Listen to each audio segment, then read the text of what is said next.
Merhaba arkadaşlar. Bugün kışlık konservelik menemen hazırlıyorum. 12 kilo kadar domatesim var. Bunların yarısı yumurta dediğimiz şu az sulu, az çekirdekli domateslerden. Yarısı da şöyle Eskişehir domatesi deniyor. Bunlardan. Bunları karbonatlı suda beklettim. Birkaç su yıkadım. Suları da iyice süzüldü. Şimdi bir taraftan tenceremde su kaynarken ben de bunlara şöyle tepelerine böyle çizikler atıyorum. Böyle çizik atınca kaynar suya girdiğinde soyulması daha kolay oluyor. Bunlar biraz kalın kabuklu olduğu için menemende de kabuklu domates pek güzel olmuyor. O yüzden hepsini bu şekilde çizerek hazırlıyorum.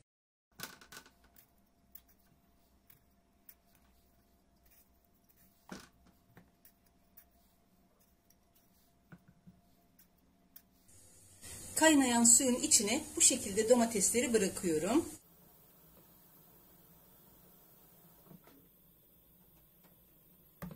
Diğer taraftan da buzlu su hazırladım.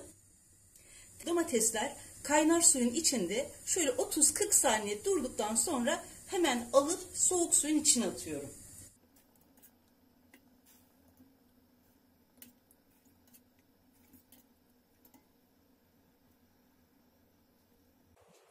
Soğuk sudan çıkardığım domatesleri bu şekilde kolaylıkla soyuyorum.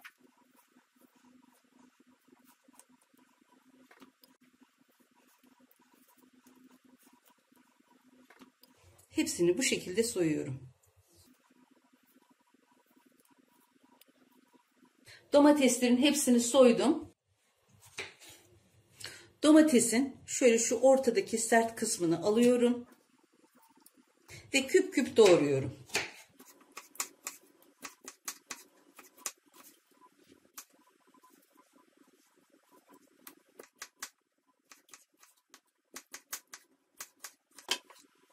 Bütün domateslerimi bu şekilde hazırlıyorum.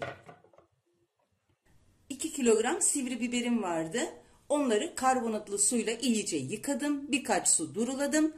Uç ve sap kısımlarını da temizledikten sonra şimdi doğrayacağım.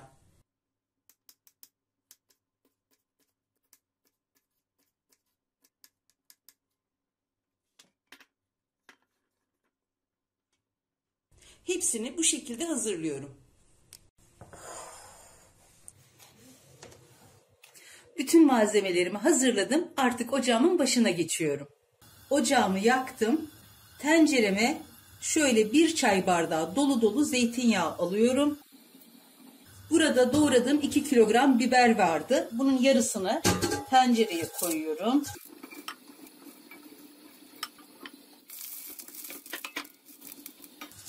Domateslerin 10 kilogram kadarını menemen yapıyorum.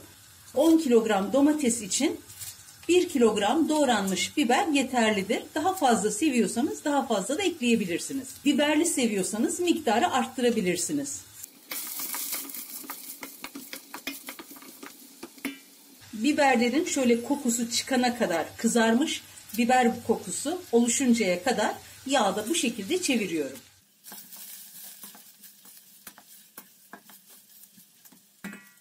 Eğer biberleriniz dalından kopardığınız taze köy biberleri ise tencerede kızarttıktan sonra onları tencereden alıp domatesleri pişirdikten sonra tekrar içine ekleyebilirsiniz.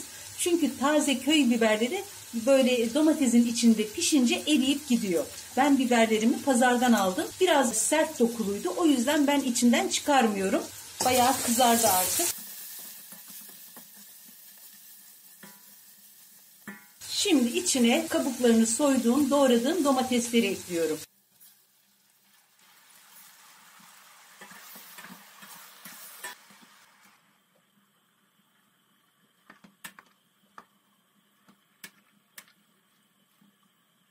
Kaynayıncaya kadar bu şekilde harlı ateşte tutuyorum. Kaynamaya başladı. İçine 2 yemek kaşığı dolu dolu kaya tuzu ekliyorum. Tuzu eksik olsun ama fazla olmasın. Çünkü eksik olunca menemen yaparken telafi edilebilir ama tuzlu olunca maalesef böyle bir şansımız yok.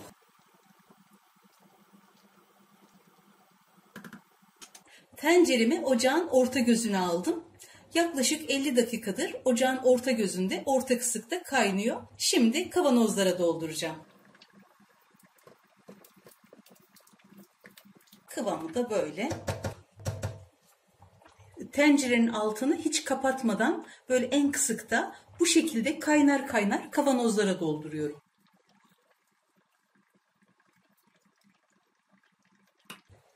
Şu şekilde kavanozumun ağzını da temizce sildim.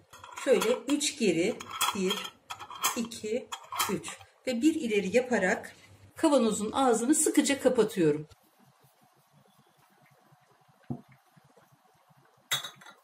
Hepsini bu şekilde dolduruyorum. Menemenleri kavanozlara doldurdum. Gerçekten kışın büyük kolaylık oluyor. Herkes yapsın, herkes denesin isterim. Yapmak ve denemek isteyen herkese şimdiden kolay gelsin, afiyet şifa olsun.